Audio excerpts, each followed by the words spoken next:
Necesitamos que la Iglesia de Jesucristo crezca en santidad, porque probablemente estemos viviendo el último avivamiento ahora. Amados hermanos, es siempre una tremenda bendición el pastor Luis, esta amada parte de la iglesia, de la cual ya nos sentimos parte, ¿verdad? También miembros,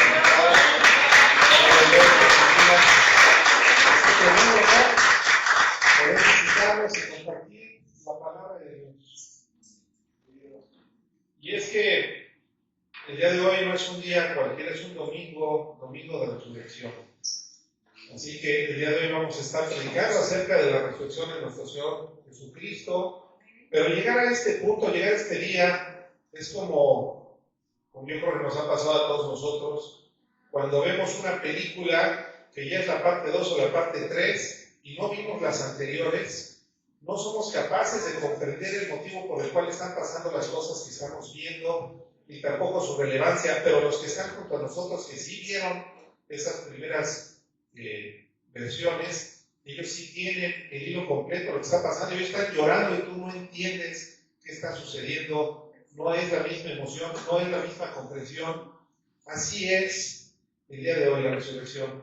Si no podemos nosotros comprender la historia de la redención que diseñó Dios desde la eternidad para nosotros y llegamos a este día, no vamos a ser capaces de comprender el impacto que tiene el domingo de resurrección.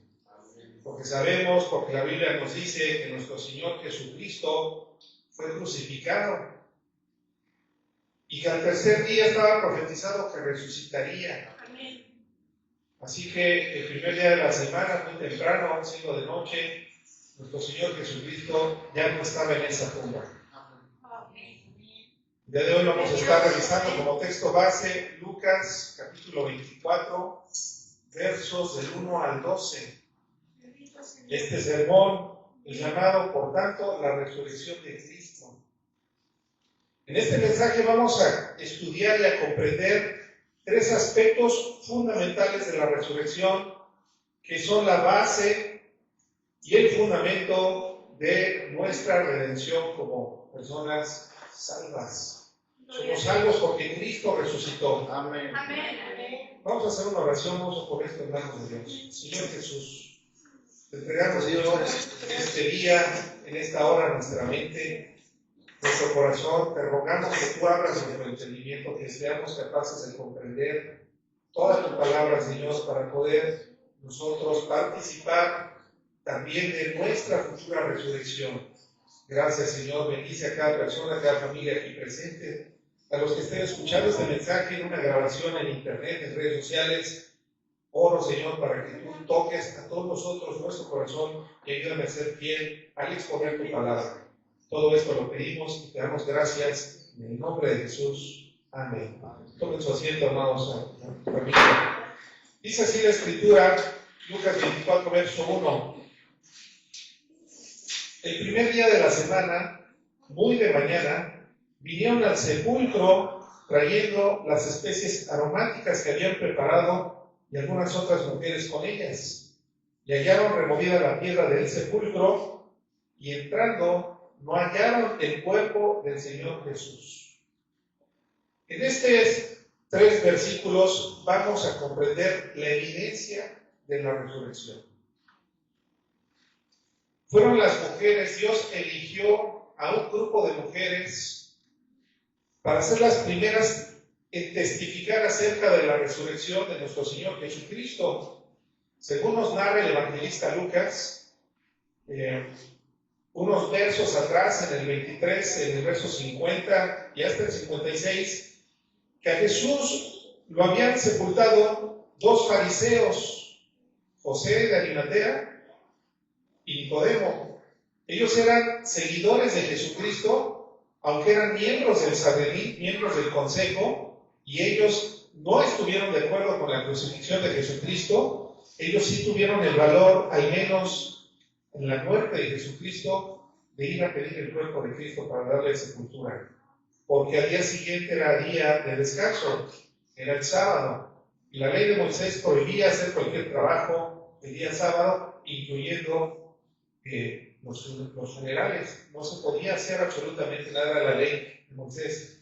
Así que las mujeres que sirvieron durante el ministerio de Jesucristo, ellas habían seguido a los fariseos, a estos dos discípulos de Cristo, para ver el lugar donde sería puesto el cuerpo o el cadáver de Jesucristo.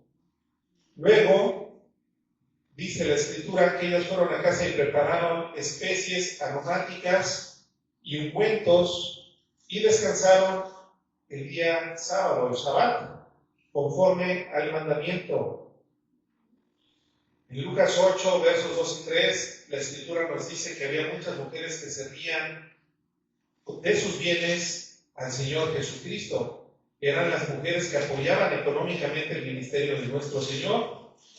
También vemos que el evangelista no nos dice el motivo por el cual la gran piedra en forma de disco que guardaba el sepulcro había sido removida.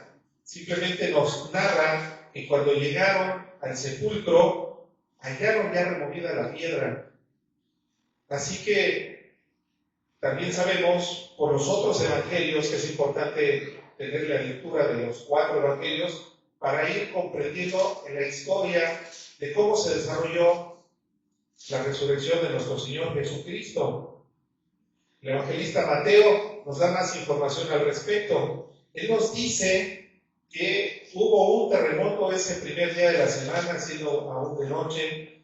Hubo un gran terremoto y un ángel descendió del cielo y removió la piedra. El aspecto de este ángel que vieron los soldados era como un relámpago y su vestido blanco como la nieve y resplandeciente.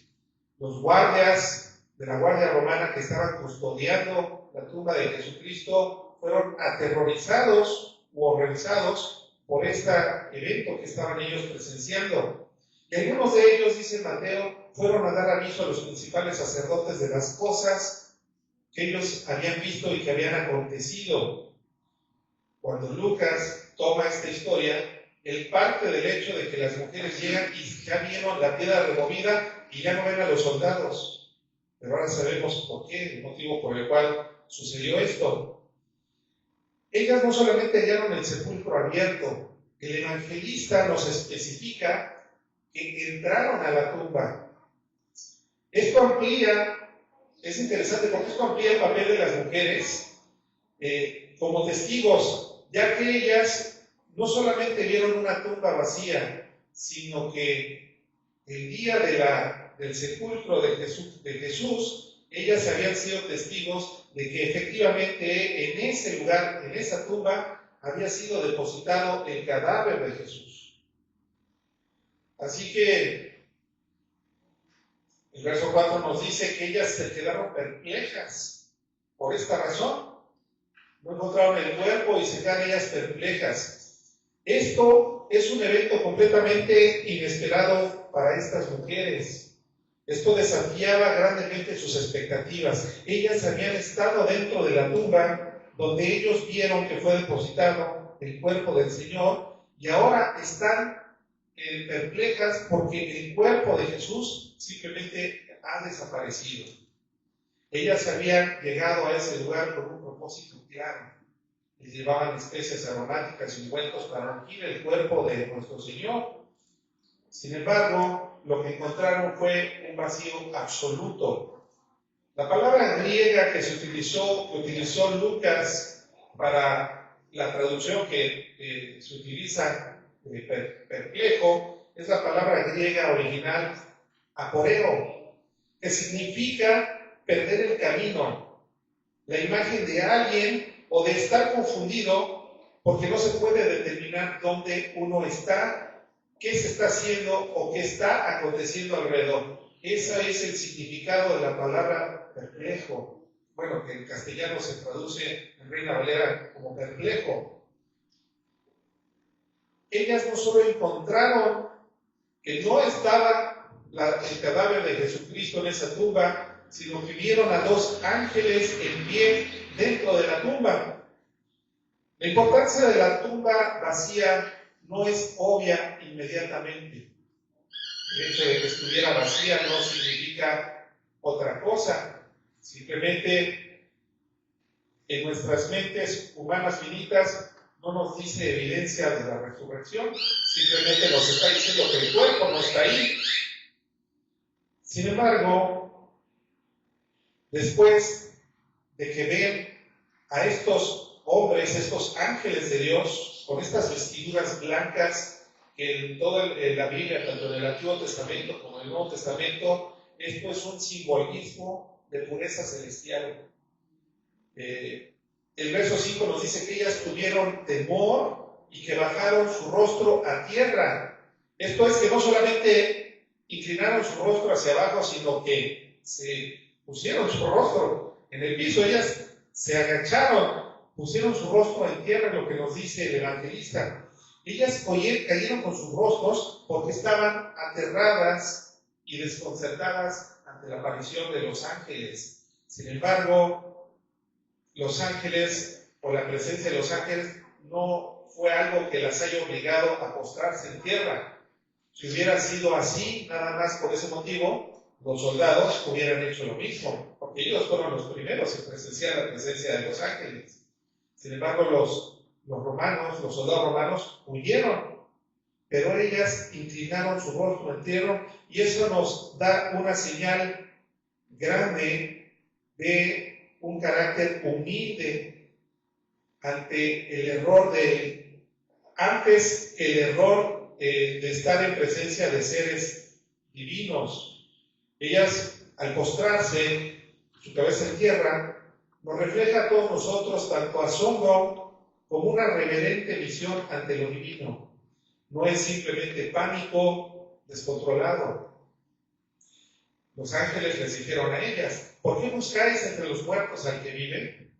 Esta pregunta tiene una clara intención de quitar el foco o la atención de ellas hacia una tumba sin cadáver, sino dar una evidencia directa de la resurrección de Jesús. No es una reprimenda que estén recibiendo por parte de los ángeles, sino una pregunta penetrante diseñada para revelar los pensamientos en el corazón de las mujeres. Ellas habían llegado con tristeza a la tumba a ungir el cuerpo muerto de su Señor Jesucristo. Ellas esperaban realizar este acto con mucho amor para después regresar a casa con una tristeza aún mayor, porque sabían que los muertos ya no regresan con nosotros a casa. Ellas quedarían más tristes después de haber estado ungiendo el cuerpo de nuestro Señor Jesucristo. Sin embargo, la pregunta que les hace este ángel a las mujeres tiene la intención de hacerles comprender a ella y a todos nosotros que estamos escuchando esta historia, que su misión de estas mujeres estaba completamente mal dirigida. No encontrarían lo que ellas esperaban encontrar o lo que ellas imaginaron encontrar, porque ahora Jesús, ahora su Señor, ahora es el que vive. ¿Cuántos dan gloria a Dios? Este mensaje de los ángeles les cambia su pensamiento. Jesús trae salvación, ¿saben por qué? Porque Jesús es un Salvador vivo. No simplemente alguien que dio su vida y que fue martirizado y que ahora nosotros tenemos esa expectativa. Los ángeles les dicen a las mujeres: acordaos de lo que os habló cuando aún estaba en Galilea. Ahorita están en Jerusalén, está al sur del territorio de Israel, pero el ministerio principal de predicación de Jesucristo fue al norte de esa región geográfica, aproximadamente a unos 200 kilómetros al norte. Toda esa región de Galilea es donde Jesucristo, en reiteradas ocasiones encontramos en los evangelios que les estuvo diciendo que Él tenía que ser muerto y resucitar al tercer día. Marcos 8:31, Lucas 9:22, Lucas 18:32 y 33, son algunas citas de donde Jesús les está diciendo a sus discípulos lo que habría de acontecerle. Sin embargo, todos los seguidores de Jesucristo no esperaban seguirlo la expectativa de ellos era seguir a Jesucristo hacia el reino. Tanto que Jesucristo predicaba: arrepentidos porque el reino de los cielos se ha acercado. Esa era la predicación, ese era el núcleo de la predicación de Jesucristo. El arrepentimiento porque el reino de Dios se había acercado. Ellos esperaban seguirlos a un reino, pero no al martirio. Ahora parecía ser que Jesucristo había fracasado, porque había sido muerto en una cruz, humillado, y ahora estaba en el sepulcro. 1 Corintios 1:18 dice, Pablo nos dice que la palabra de la cruz, por esto es locura para los que se pierden. Los que se pierden son las personas que escuchan pero no creen las palabras que vienen en la Escritura. Pero para los que se salvan, esto es a nosotros, es poder de Dios. También más adelante en el verso 23 y 24 dice: pero nosotros predicamos a Cristo crucificado. Para los judíos ciertamente tropezadero, y para los que no somos judíos, es decir, los gentiles, locura.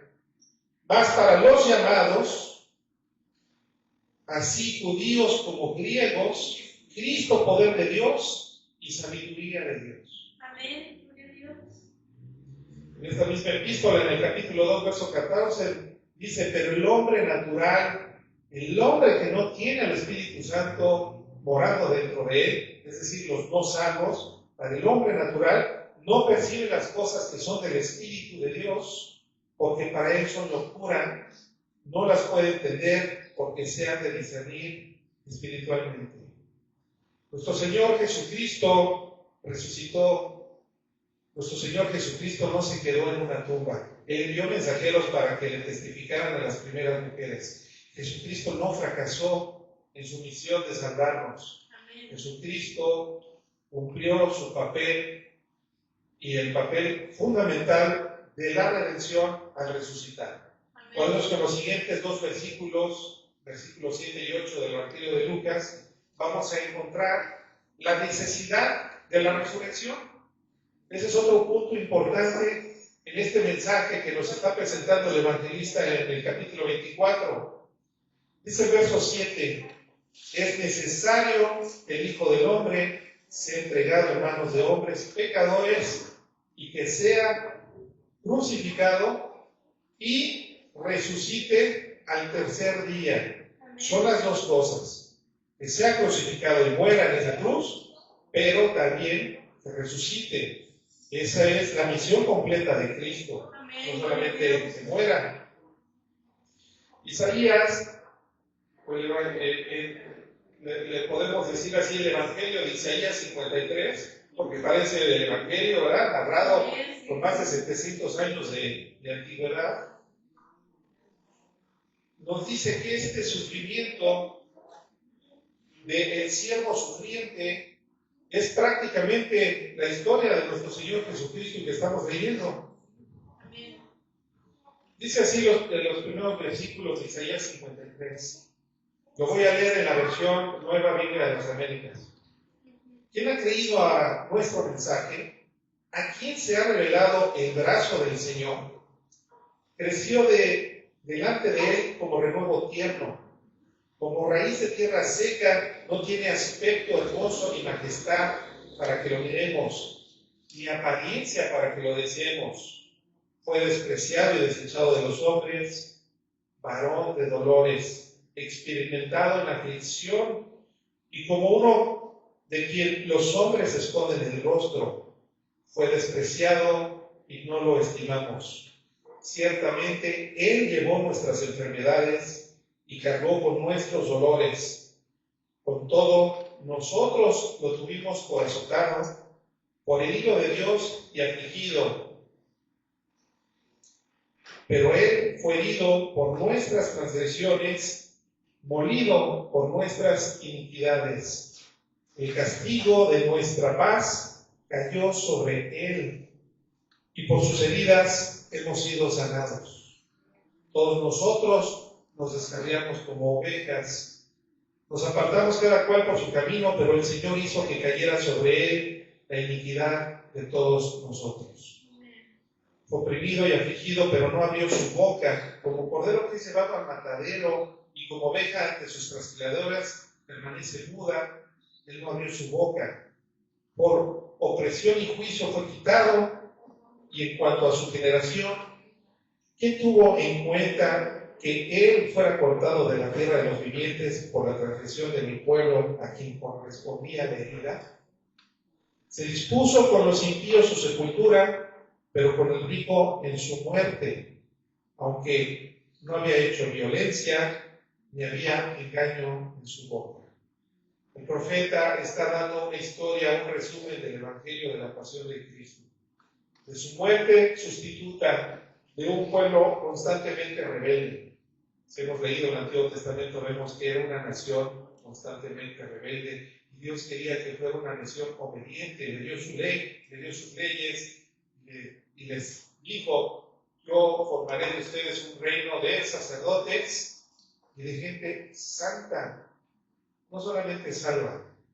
Dios quiere que entremos todos nosotros, los redimidos, en un proceso continuo y creciente de santificación.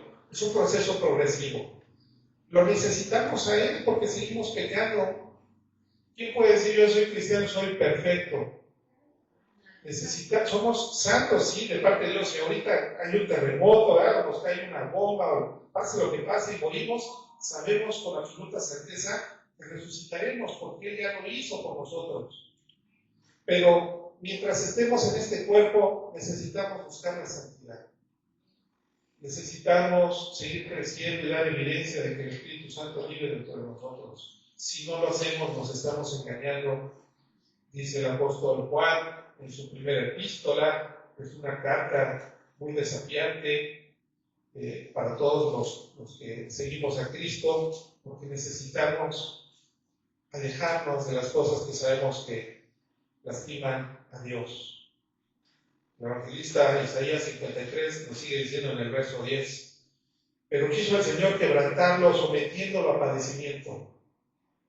Cuando Él se entregue a sí mismo como ofrenda de expiación, verá su descendencia, prolongará sus días, y la voluntad del Señor en su mano prosperará. Pero ¿cómo puede un muerto ver su descendencia?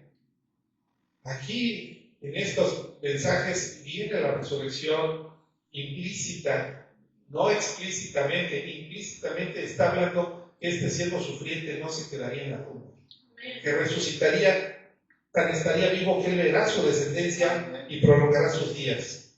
Y la voluntad del Señor en su mano prosperará, debido a la angustia de su alma, él lo verá y quedará satisfecho. El Padre quedó satisfecho con el sacrificio del Hijo. Gloria a Dios. Amén.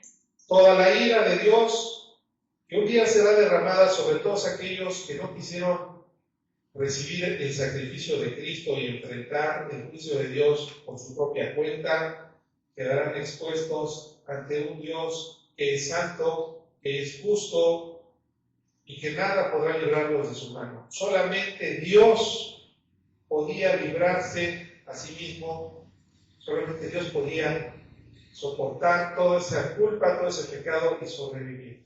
Solamente alguien del tamaño de Dios. Cristo es Dios, es el Hijo, la segunda persona de la Trinidad. Dios salvándonos de Él mismo, Dios salvándonos de Dios. Ese es Cristo. En su carne fueron juzgados nuestros pecados. En su carne que salió de esa tumba encontraremos vida también nosotros. Si hemos creído. Dice Isaías verso 12: por tanto yo le daré parte con los grandes, y con los fuertes repartirá despojos, porque derramó su alma hasta la muerte, y con los transgresores fue contado. Llevó el pecado de muchos e intercedió por los transgresores. Ese es nuestro Señor Jesucristo. Esa es la necesidad que tenemos de este evento de domingo de resurrección. Esa es la necesidad de que Cristo haya resucitado. La necesidad, porque es necesario, decía Jesús, que el Hijo del Hombre sea entregado en manos de hombres pecadores y sea crucificado y resucite al tercer día.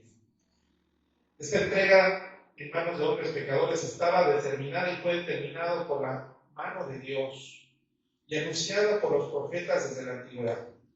Todo estaba anunciado ya desde antes, lo que Dios ya había determinado que sucediera aún desde antes de la fundación del mundo. El Salmo 22 profetiza su muerte mediante la crucifixión. Si recordamos el Salmo 22, dice: horadaron mis manos y mis pies, los clavos en sus manos y en sus pies. Cumple la profecía del Salmo 22. Zacarías 12:9 también profetiza acerca de esto. Dice así el profeta Zacarías: mirarán a mí, a quien traspasaron. Esta es una profecía orientada hacia el pueblo judío, porque Dios no ha desechado a Israel. Dios ha prometido que a este remanente lo va a salvar, porque mirarán a él a quien traspasaron. La resurrección al tercer día Jesús mismo la profetizó. En Mateo, haciendo esta conexión con lo que había acontecido al profeta Jonás, que fue tragado por una ballena y estuvo en su vientre por 3 días y 3 noches, antes de regresar, ¿verdad?, a la vida, al mundo. Jesús hace esta conexión de Jonás 1:17. Oseas 6:2. También dice el profeta: después de 2 días nos dará vida y al tercer día nos levantará y viviremos delante de él. Jesucristo es el Hijo de Israel, pero es el Israel obediente. Jesucristo representa a la nación de Israel, que obedeció y que pudo cumplir la ley de Dios en él mismo, vivir una vida santa, una vida perfecta, para poder comprar por medio de su obediencia nuestra salvación. Por medio de este Israel es que las promesas hechas por Dios a los patriarcas, en él serían benditas todas las familias de la tierra, se cumplen. Por eso es que el mensaje del Evangelio ahora podemos tener acceso a los que no somos de descendencia judía, de sangre judía. Somos griegos o gentiles. Si realmente somos cristianos por la fe y la obra de Jesucristo, forzosamente dice la Escritura que nos vemos obligados a creer que Jesús resucitó. Amén. Romanos 10, versos 8 y 9 nos dice: cerca de ti está la palabra, en tu boca y en tu corazón. Y esta es la palabra que predicamos, que si confesares con tu boca que Jesús es el Señor y creyeres en tu corazón que Dios le levantó de los muertos, serás salvo. Amén. Gloria a Dios. La resurrección es parte de la fe que nos hace salvos, del nuevo nacimiento de Cristo Jesús. Jesús le dijo a sus discípulos y nos lo dice a todos nosotros, por eso en el Nuevo Testamento, en el Testamento que nos dejó, en Juan 14:3 nos dice: y si me fuera, yo os preparé el lugar y vendré otra vez y os tomaré a mí mismo, para que donde yo estoy, vosotros también estéis. Y usted estaba diciéndonos implícitamente que Él resucitaría. Y después de su resurrección, delante de muchos testigos, Él ascendió a las alturas. Y sabemos que está sentado a la diestra del Padre. Pero también sabemos que Él fue a preparar un lugar para nosotros. En la casa de su Padre tiene suficientes habitaciones para que todos y cada uno de los que creemos en este mensaje tengamos parte de la eternidad. Amén. Gloria a Dios. El apóstol Pablo también en Romanos 4:25 nos dice que Jesús fue entregado por nuestras transgresiones y resucitado para nuestra justificación. Sin resurrección simplemente no hay justificación de pecados. El apóstol Pablo todavía en el capítulo 15 de 1 de Corintios nos dice palabras más fuertes y más claras. Dice: porque primeramente os he enseñado, en el verso del 3 al 6, lo que asimismo recibí, que Cristo murió por nuestros pecados conforme a las Escrituras, y que fue sepultado y que resucitó al tercer día conforme a las Escrituras, y que apareció a Cefas, después a Pedro, y después a los 12. Después apareció a más de 500 hermanos a la vez, de los cuales muchos viven aún y otros ya duermen. después apareció a Jacobo, después a todos los apóstoles, y al último de todos, como un abortivo, me apareció a mí.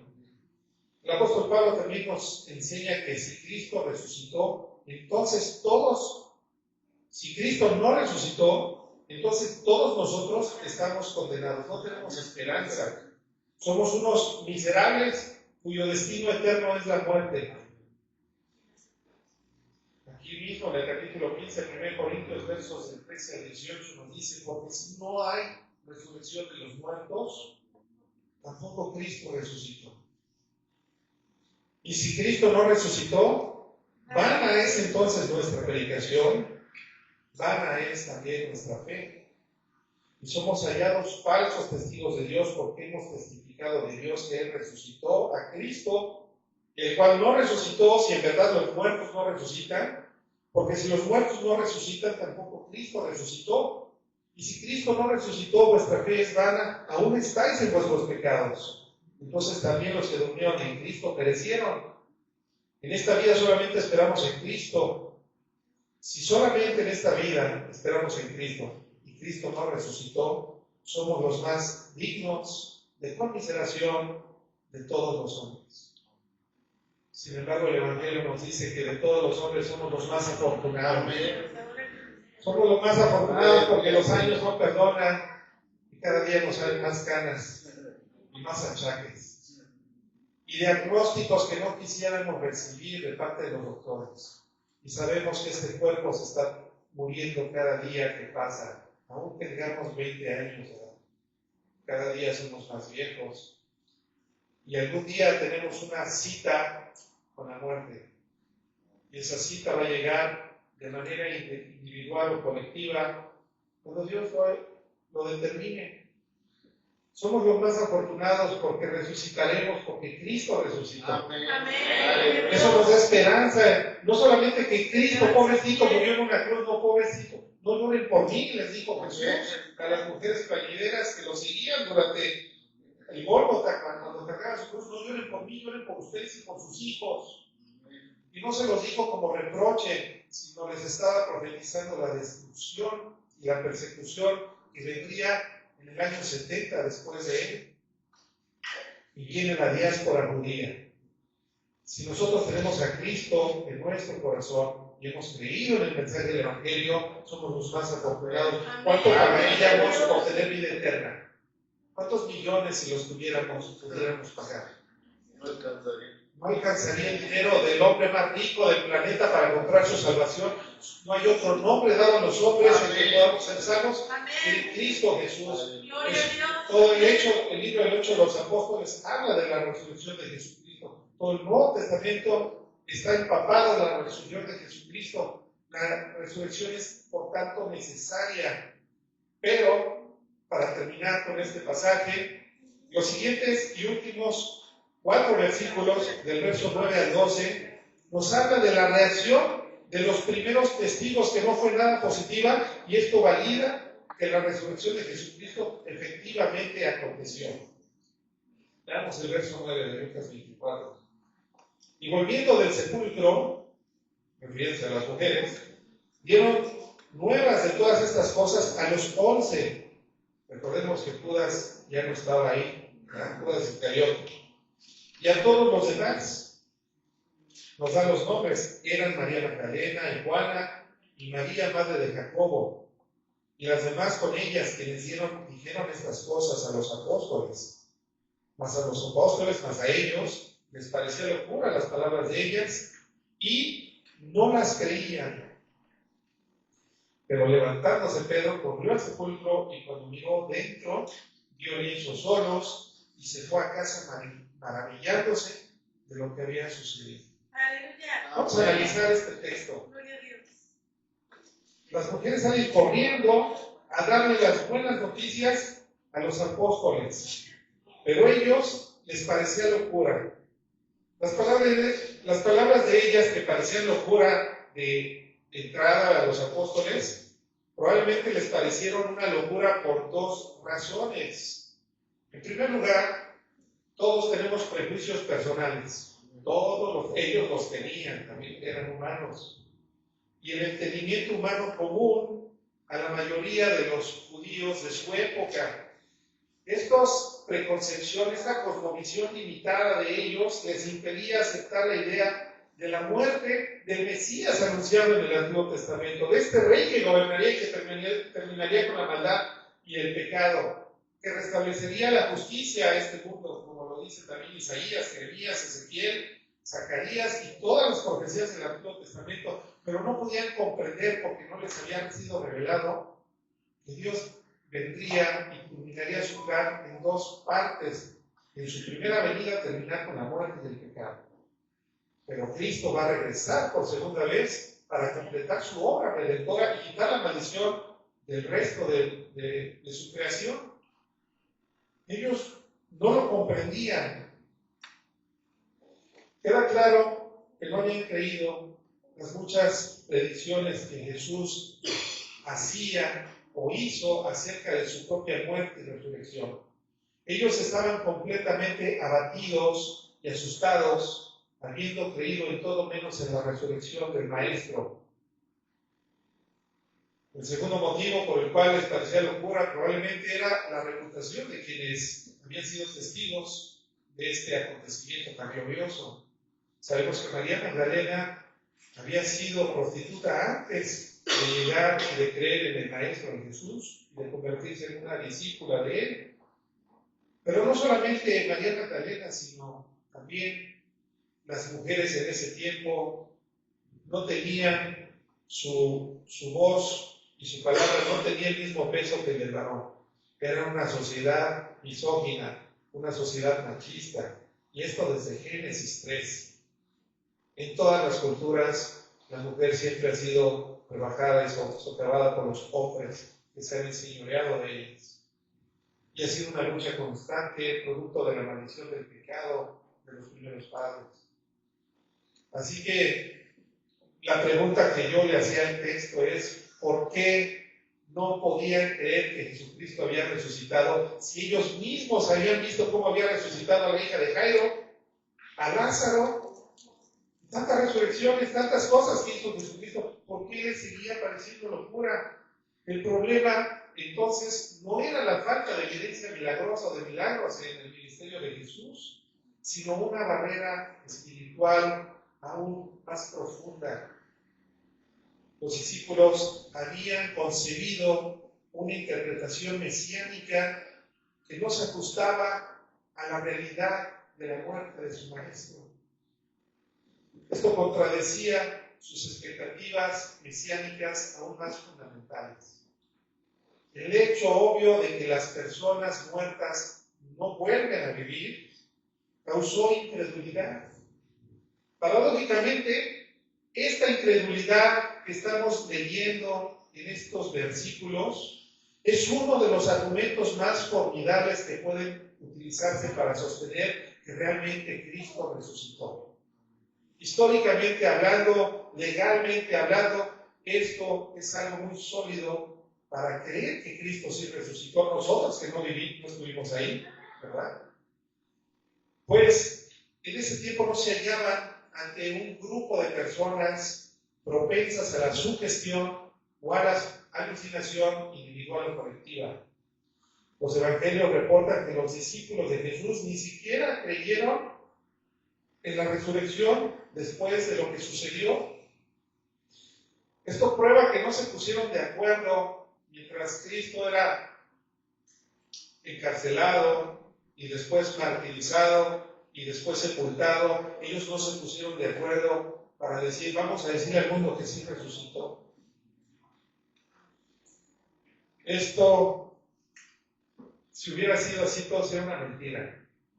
Los que han atravesado algún juicio legal donde hay testigos, normalmente llegan al juicio, ¿verdad? Y todos los testigos dicen exactamente las mismas palabras. Es obvio que ensayaron las respuestas que los abogados les dijeron que les iban a dar, les iban a hacer estas preguntas y ustedes van a responder de esta forma.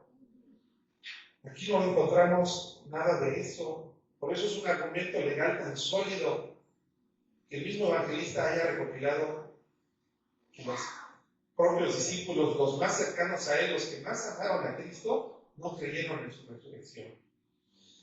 Todos ellos, todos los apóstoles, dieron su vida por una verdad. Nadie puede dar su vida por una mentira. Todos ellos fueron martirizados. Mateo, por ejemplo, fue partido en dos por un serruchado, ¿verdad? Lo pusieron, lo amarraron de brazos y piernas y lo serrucharon, partiéndolo en dos, y no negó a Cristo. El apóstol Pedro murió siendo crucificado, como no quería morir igual que Cristo, lo pusieron de cabeza. A Jacobo lo traspasaron con una espada, Santiago. Y todos los apóstoles murieron en diferentes épocas dentro del cristianismo primitivo, y todos ellos dieron su vida defendiendo algo que ellos simplemente estaban seguros que era verdad. Ellos lo vieron con sus propios ojos. Ellos habían sido testigos de un Cristo resucitado.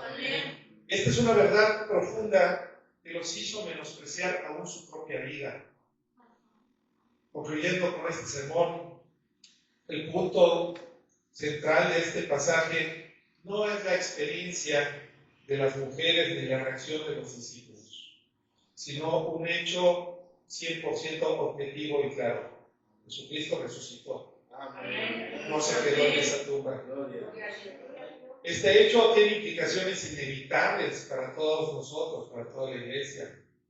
Si la resurrección es verdadera y la evidencia presentada en estos textos, en estos versículos, junto con el testimonio de los apóstoles, apunta consistentemente a esto, entonces Jesús no es simplemente una figura histórica más de las muchas que hay, ¿verdad? Las grandes personalidades de la historia de la humanidad. Su identidad, sus afirmaciones eran absolutamente validadas. Jesús es el Hijo de Dios. Amén. Es el Cordero que vino a quitar el pecado del mundo. Jesucristo es Dios y solamente porque Él es el camino, Él es la verdad y Él es la vida. Absoluto. Él no es una verdad de entre muchas verdades, no. Él es la verdad absoluta. No es una verdad relativa. Él es el camino porque no hay otro nombre dado a los hombres en el que podamos encontrar salvación. Y Él es la vida porque Él resucitó. Y todos los que creen en su ministerio resucitarán igual que Él. Su obra en la cruz fue suficiente. Su autoridad como Señor es real y no solamente un simbolismo. Su diagnóstico de la pecaminosidad de todos nosotros es correcta. Todos somos pecadores que necesitamos de Cristo. El problema no es la falta de información, amada familia, sino la falta de respuesta de todos nosotros. Los primeros testigos tuvieron evidencia y aún así dudaron. No fue por falta de pruebas, sino porque la verdad contradecía su cosmovisión del mundo y contradecía su teología personal. Lo mismo nos pasa hoy en día. La resurrección nos confronta a todos directamente con nuestra propia autonomía. Porque si Cristo vive, entonces el hombre no es dueño absoluto de su vida. ¿Quién es, no? Se llama Jesús. Así que la pregunta de este mensaje no es si este mensaje es interesante, sino si es realmente verdadero lo que estamos leyendo aquí. Si es verdadero, entonces Dios demanda de nosotros una respuesta coherente y correcta. La Escritura es clara, amada familia. Creer que Dios levantó a Jesús de los muertos no es un detalle secundario, sino es el núcleo mismo del Evangelio de Jesucristo. No se trata entonces de adoptar una religión, sino de reconocer un hecho y sus implicaciones. En primer lugar, Cristo murió por el pecado de la humanidad. Cristo venció a la muerte, por lo tanto resucitó. Este sermón es un llamado al arrepentimiento a todos los que creen, pero también a los que no han creído en el Evangelio de Jesucristo. Esta información debe de cambiar y debe de producir en nosotros un cambio de mentalidad, de pensar respecto de Dios, del pecado y del ministerio de Jesucristo. Reconocer a Jesús como Señor de nuestras vidas es algo que nos demanda este pasaje. Y si es Señor, ya no debemos vivir para nosotros, para nuestros deseos, nuestros placeres, sino para Él que lo dio todo por nosotros y nos compró por su sacrificio. No hacerlo o tomar una posición neutra no es neutralidad, es rechazo. No podemos mantenernos indiferentes ni neutrales ante este hecho. Esta decisión tiene que ser consciente y tiene consecuencias eternas para todos y cada uno de nosotros, los que hemos nacido en este mundo. La invitación es que vengas a Cristo, no te quedes simplemente con información intelectual. Esto no se trata de crecer en nuestro conocimiento teológico, sino es una invitación a la acción, al arrepentimiento. Todos pecamos, pero tenemos un sumo sacerdote que fue tentado en todo conforme a nuestra semejanza, pero sin pecado. No tenemos un Dios indiferente a nuestras debilidades. Ofrecemos nuestros pecados y todos los días luchemos por crecer en santidad, sin la cual, dice la Escritura, nadie verá a Dios. Oremos, amada familia. Señor Jesús, damos gracias por tu palabra, Señor, por tu resurrección. Te ruego, Señor, por todas las personas que estuvieron aquí presentes, los que escucharon este mensaje por internet, bendícelos y crece en ellos un amor profundo por Cristo, nombre dado a los hombres en quien podemos hallar salvación y vida eterna. Gracias, Señor, por tu palabra. Te amamos y te bendecimos. En tu precioso nombre oramos y te damos gracias. Amén. Que Dios los bendiga. Gracias. Suscríbete al canal, sigue creciendo en la fe por medio del conocimiento de la verdad y para la gloria de Dios.